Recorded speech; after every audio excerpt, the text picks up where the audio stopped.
Hola, estamos muy complacidos de tenerles de nuevo en esta sesión de Impactamos Latam 2020.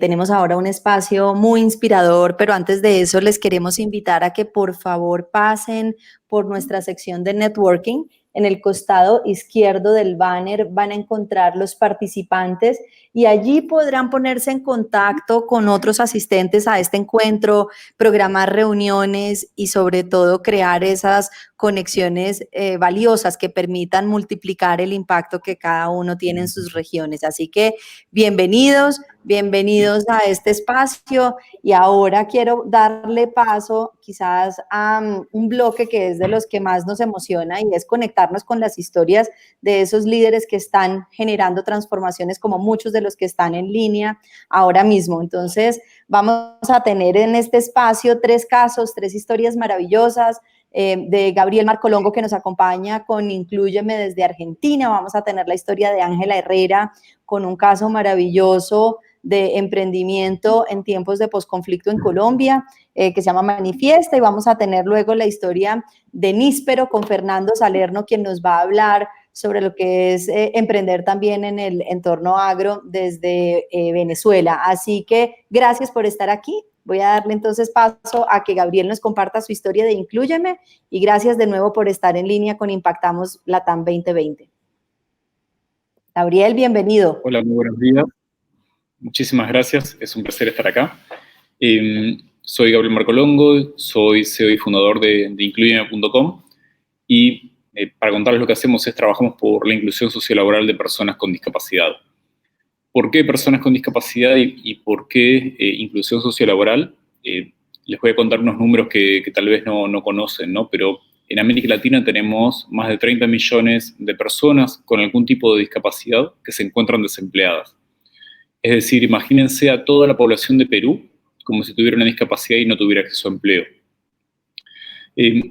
Y cuando empezamos a conocer estadísticas y averiguar un poco más sobre cuáles son las dificultades de acceso a empleo, lo que nos encontramos es que tal vez una persona con una discapacidad llega a una entrevista laboral, con una discapacidad visible, esa entrevista laboral dura 5 minutos en lugar de durar 40 minutos o 1 hora.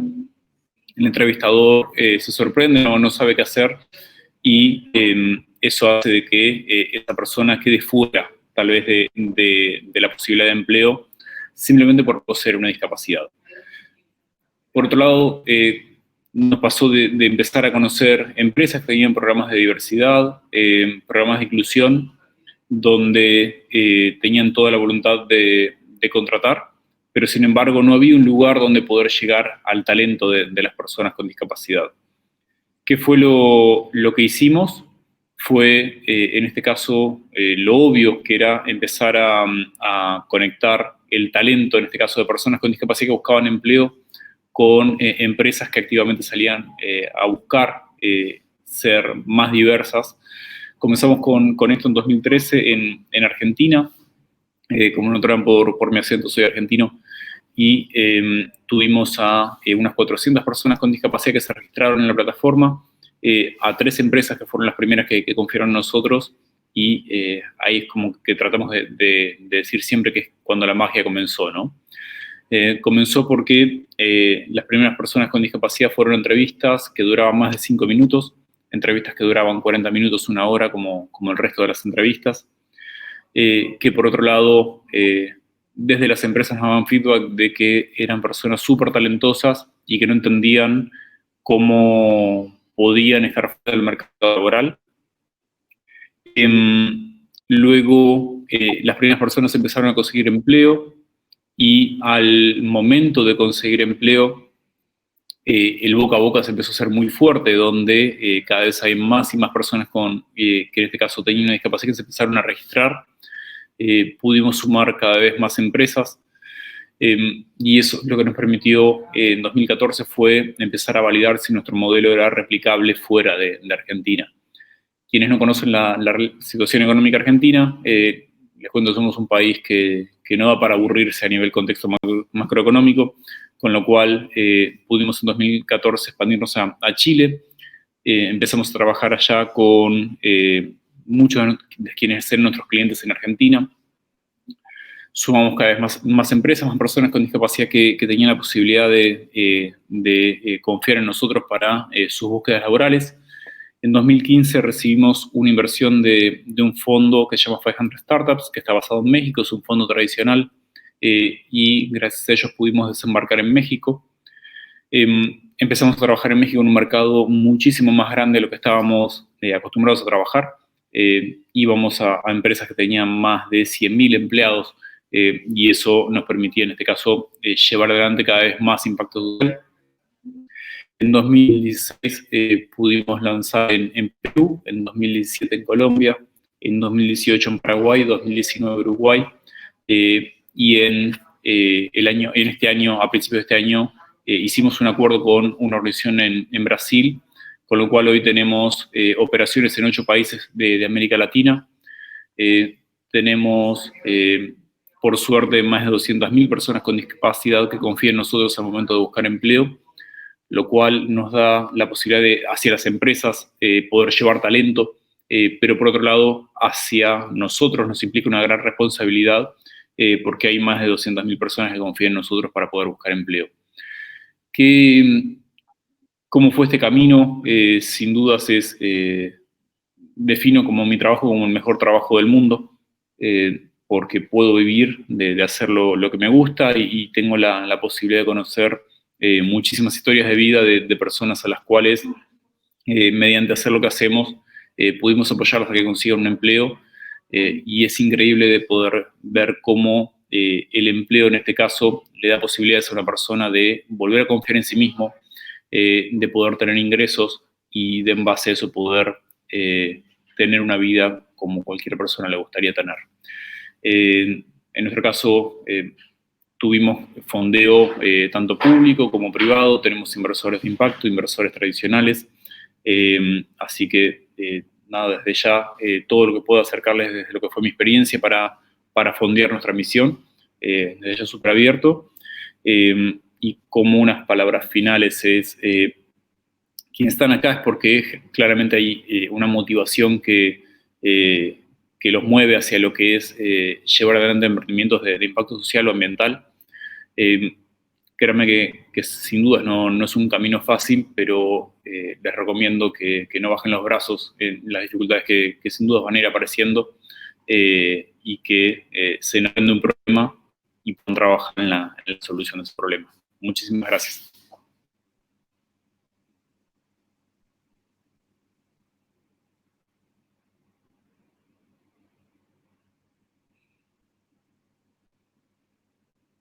Perder todavía porque nos interesa mucho conocer más sobre Inclúyeme.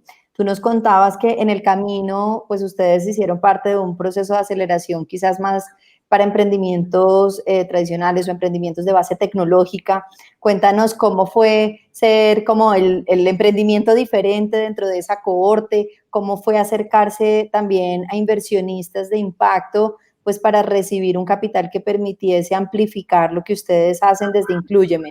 Creo que con esas 2 preguntas también ayudamos a entender el camino de emprendimiento social para resolver problemas de desarrollo sostenible.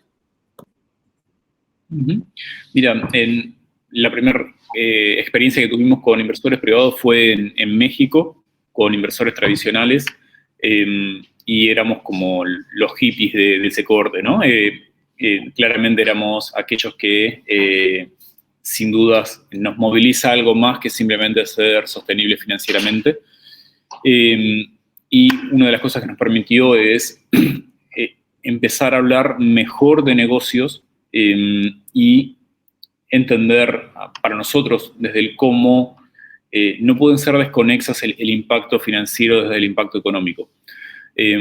Eso claramente nos sirvió muchísimo al momento de entender cómo llevar adelante una propuesta de valor hacia otros inversionistas también, no solamente inversores tradicionales. Y por otro lado, también nos abrió la cabeza al decir, bueno, si el financiamiento de impacto hoy no está en América Latina, salgamos a buscarlo fuera de la región y entendamos dónde está. Y eso nos hizo, en este caso, llegar a inversores nuestros de impacto que están en Dubái, así que nos fuimos bastante lejos a buscar inversiones de impacto y lo bueno es que empezamos el fit que tenemos con un inversor de impacto está mucho más alineado a nuestra misión, donde nosotros, en este caso, compartimos indicadores financieros, pero también indicadores de impacto, y eso lo que hace es que nuestra misión, por así decirlo, esté a salvo, ¿no? Una de las particularidades que tenemos es que, por suerte, cuanto más crecemos, más impacto social generamos, con lo cual están muy alineadas nuestras métricas económicas a lo que son nuestras métricas sociales. Pero sí, está bueno tener a alguien dentro de tu board financiándote, que te haga cuestionamientos del, bueno, ¿y cómo hacemos para escalar a más impacto todavía? Que esos desafíos está bueno que los tengas desde adentro y que te apoyen a pensar cada vez mejores soluciones al momento de buscar llevar impacto a nuestros beneficiarios. Bueno, Gabriel, me podría quedar haciéndote un montón de preguntas que además conectan con las inquietudes que tiene la comunidad o el ecosistema latinoamericano alrededor de estas experiencias de recibir capital. Esperamos tenerte de nuevo en otro espacio de Impactamos, así que mil gracias y con esto voy a darle paso precisamente a Ángela, que nos va a compartir su experiencia desde Colombia en un emprendimiento maravilloso que surge cuando más allá quizás de que se firmase un documento para la paz, pues ella como una joven activista dijo, ¿y qué vamos a hacer nosotros y cuál es nuestro rol de cara a este posconflicto? Entonces, Ángela, gracias por estar con nosotros hoy y bienvenida a compartirnos esta gran historia de Manifiesta. Muchísimas gracias, Marisol, por la invitación a Impactia y a todas las organizaciones que están detrás de este esfuerzo. Bueno, Manifiesta, hecho en Colombia, empieza a crecer como emprendimiento cuando tenía 22 años y estudiaba ciencia política en la Universidad Nacional de Colombia. En efecto, es un emprendimiento en el mundo de la moda, pero impulsado por politólogas, y creo que esto es lo que le ha impreso un sentido diferente a lo que estamos haciendo, y es demostrar que a través de la moda se pueden generar cambios sociales y en este caso aportarle a la construcción de un país diferente. Entonces me acuerdo perfecto, pues nosotras somos de la generación de la plebitusa, las que hacíamos pedagogía para la paz, y fue así que nos empezamos a obsesionar con todo el tema del acuerdo de paz, pero específicamente con el tema de la reincorporación de los exguerrilleros de las FARC, es decir, con la pregunta, ¿qué va a pasar con estas 13.000 personas que dejan las armas y se enfrentan a una nueva vida? Porque además, si lo pensamos, nosotras empezamos a graduarnos de nuestras carreras y nos dimos cuenta que ese cambio de la universidad al mundo laboral era duro de por sí. Entonces, ¿cómo sería para estas personas que entraron a la guerrilla, muchos siendo menores de edad, que no han contado con formación para el empleo, etcétera? Iba a ser un cambio bastante difícil y hubo dos elementos que nos hicieron reflexionar más aún de la importancia de una reincorporación colectiva digna para lograr una paz estable y duradera. Y fue, en primer lugar, leer que en el acuerdo de paz de 60 páginas que había, no sé, para temas como la dejación de armas o un montón de discusiones que se daban en los ámbitos públicos o en La Habana, etcétera, sobre la justicia especial para la paz, etcétera, no se hablaba mucho de la reincorporación y en el acuerdo de paz había máximo sumando de a pedacitos unas 10 hojas. Entonces era como, bueno, la dejación de armas se hizo en menos de un mes, la reincorporación, la ONU dice que dura mínimo unos 20, 15 años, ¿y por qué se le da tan poca importancia? Y por otro lado, unas cifras que están en la presentación de investigaciones que empezamos a leer sobre cómo la sociedad colombiana estaba recibiendo a la población desmovilizada, y eran cifras bastante duras. Por un lado, era que la población colombiana en un 62% desaprobaba el perdón a los miembros rasos de las FARC, que se desmovilizaran, es decir, a estas personas que venían del campo colombiano en situaciones de mucha violencia, de desigualdad, de extrema pobreza, y vieron en la guerrilla una forma de como o luchar por un mejor país o tener una opción de vida un poco mejor. Y por otro lado, solo el 18% de los padres de familia aceptarían que su hijo fuera amigo de un desmovilizado, o sea, de alguien que ya dejó las armas y decidió que quería tener una vida diferente. Entonces, fue así como con mis amigas cogimos un bus y nos fuimos a la zona veredal de Mesetas Meta para ver cómo desde nuestros saberes y nuestras pasiones, que en este caso era la moda, podíamos aportar a la reincorporación de ellos, queríamos conocerlos y saber qué se estaban pensando de ahora en adelante.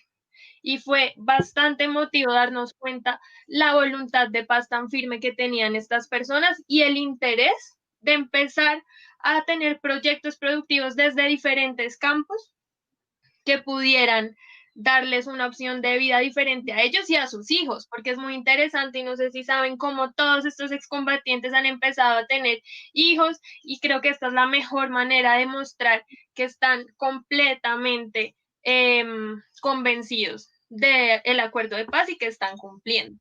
Y fue así como conocimos a la cooperativa Tejiendo Paz, una cooperativa de 22 exguerrilleros y exguerrilleras de las FARC que dijeron, queremos que sea la costura y la confección la forma de reincorporarnos a la vida civil. Y desde ahí empezamos una alianza solidaria, es un negocio social también que tiene como objetivo, por un lado, apoyar la reincorporación de estas familias y de ellos mismos, pero también fortalecer a la cooperativa Tejiendo Paz, que entendemos es una manera de apoyar a la reincorporación colectiva, que es como se firma en el acuerdo de paz, es decir, cómo a través de organizaciones solidarias se pueden establecer empresas diferentes con objetivos más allá del lucro personal. Llevamos 2 años trabajando en conjunto y siento que ha sido la solidaridad de los colombianos lo que nos ha impulsado a crecer. Ustedes pueden ver en nuestras redes sociales cómo este proyecto empezó con las uñas. Para nadie es un secreto que la implementación del acuerdo de paz avanza lento y han sido proyectos autogestionados. En nuestro caso fueron 320,000 pesos, es decir, como unos $80 máximo nuestra inversión inicial y ya hemos ido creciendo poco a poco. La invitación es a que además de que conozcan a Manifiesta Hecho en Colombia, es si hay personas del sector privado y de la sociedad civil que están escuchando esta charla, se animen a apoyar las diferentes como alianzas productivas que hay de los excombatientes de las FARC. Hay café, hay cerveza, hay miel y están por toda Colombia. Manifiesta Hecho en Colombia es solo un ejemplo de apoyar la reincorporación y la construcción de paz a través de la moda, y en esta foto pueden ver como uno de los ejemplos que más nos gusta mostrar de cómo la moda no es superficial y puede construir un mejor país, y es ver a Victoria Sandino, una senadora del partido FARC, usando uno de nuestros diseños, pero también a María Juliana Ruiz, la primera dama, también usando uno de nuestros diseños. Es decir, estamos a través de la moda construyendo estas como mensajes de reconciliación y uniendo a sectores que usualmente se consideran antagonistas.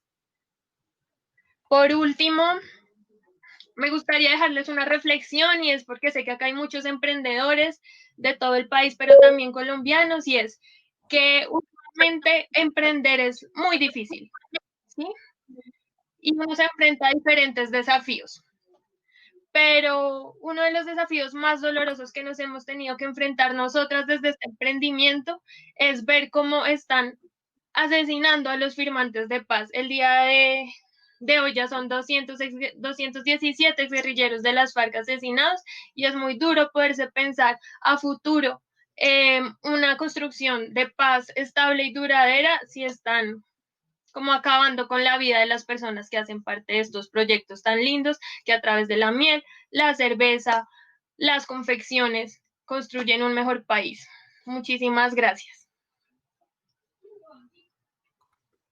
Ángela, mil gracias por compartirnos esta maravillosa historia de Manifiesta y sobre todo de lo que hay todavía por construir desde el territorio en temas de paz. Entonces, esperamos tener tu caso en otros momentos de estos encuentros que realizamos con el ecosistema de impacto social en América Latina.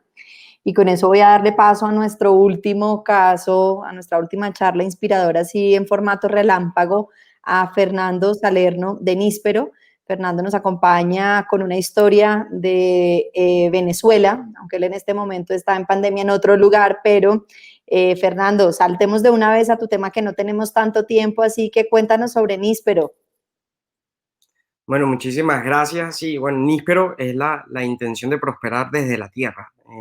Nosotros empezamos hace 10 años haciendo agricultura, recibimos una finca como herencia en bancarrota con prácticas tradicionales y un modelo que quizás no funciona ni para el productor, ni para la naturaleza, ni para el mercado, sino funciona para el intermediario. Nosotros de ahí decidimos pasar a la producción orgánica. Ninguno de nosotros estudió temas de agronomía. Eso nos permitió pensar fuera de la caja y tratar de explorar, repensar la manera en que se hacía el trabajo de campo.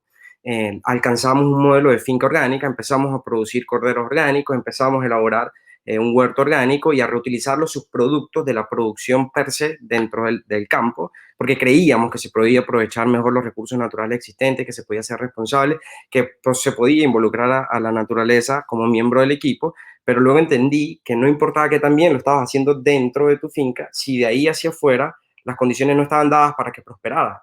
Entonces, esto fue lo que nos llevó a hacer un modelo de integración y de inclusión, de identificarnos como miembros de una comunidad con un factor común, y era la producción de comida, y empezamos a incluir a nuestros vecinos, empezamos a mostrar con el ejemplo, porque nos habíamos cansado solo de hablar y de dar conferencias, con el ejemplo cómo se pudiesen hacer otras cosas, y mostramos un centro local que permite mostrar una finca que, utilizando los recursos naturales de la localidad, lo que ya está disponible, pueda ser replicable.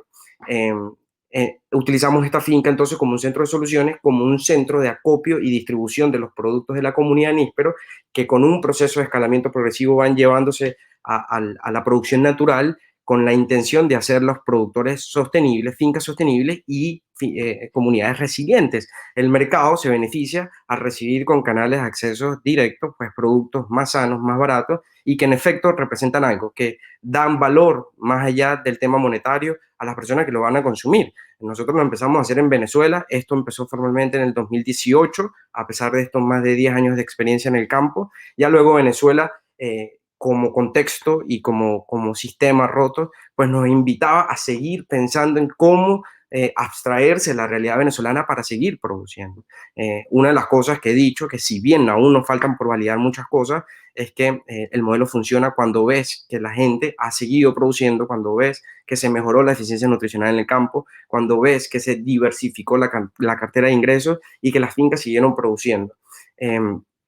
Esto ha sido, pues, no un modelo de negocio, esto no ha sido una oportunidad de negocio pensada en oficina, sino esto empezó con las botas on the ground y de ahí ver cómo prosperábamos. Ya luego hemos alcanzado muchas cosas, pero lo que nos hemos dado cuenta en el camino y particularmente recorriendo la región ahorita, habiendo sido votado como el mejor proyecto de la Corte del Global Competitiveness Leadership Program de Georgetown 2020, entre 38 líderes de Latinoamérica, estamos resolviendo un problema común en la región, desde México hasta la Patagonia. Al menos 399,000 pequeños productores tienen esta condición de desconexión de mercado, tienen el mismo comportamiento en campo, tienen el mismo quizás desentendimiento de estrategias de lo que significa producir ahí.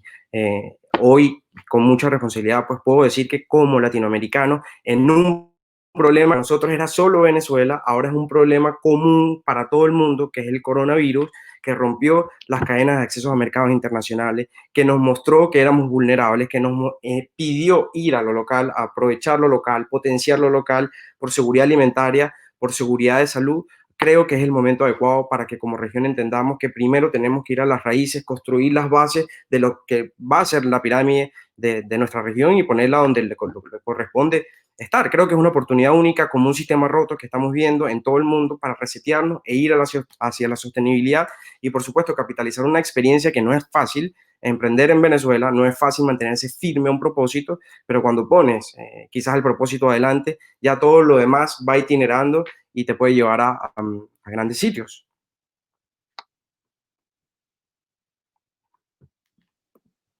Bueno, Fernando, maravilloso este caso, sobre todo de un tema que es tan importante en los objetivos de desarrollo sostenible como es trabajar desde el agro y sobre todo trabajar desde el agro en unas condiciones de mayor escasez para poder avanzar.